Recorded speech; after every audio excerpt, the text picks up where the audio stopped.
Welcome back to another episode. This is Mustafa Nassar, an engineer and artist based on Toronto. And today I'm going to talk to you about how to shoot in any place, not just a small location. I'm actually shooting in the Dodge 88 Ram motorhome. And this place is freaking tiny.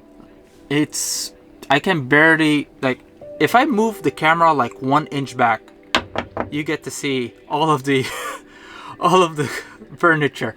So I'm actually shooting really tight to try and show a little bit of depth. So rule number 1 is try and create depth.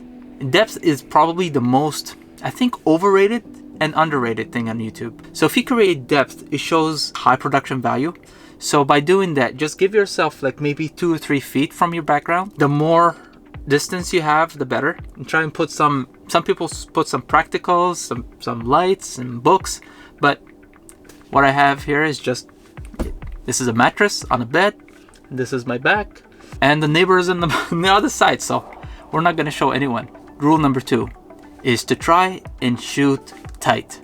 By tight, I mean you don't want to give a lot of information. You pretty much want to shoot what you want to show.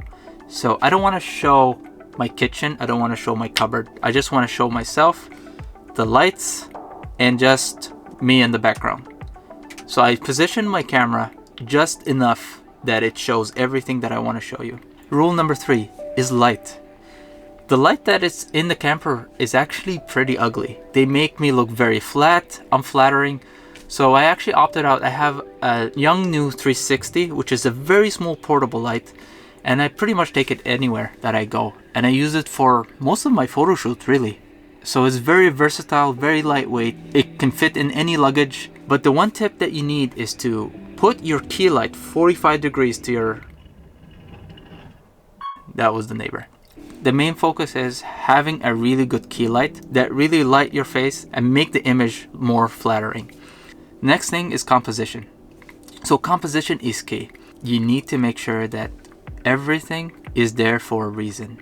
I don't want to see anything that's not necessary to be on your image. And the last thing is expose for background. So you don't want your face to be overexposed. You don't want your background to be underexposed.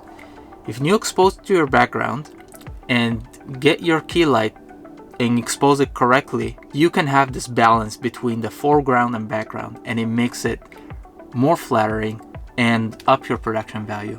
I think these are the most important elements when it comes to vlogging, doing interviews, and just taking videos in general. Lighting is key to any situation, actually all situations. And these are all the steps that I use before I shoot in any location. I hope these were helpful for you. I'll see you in the next one.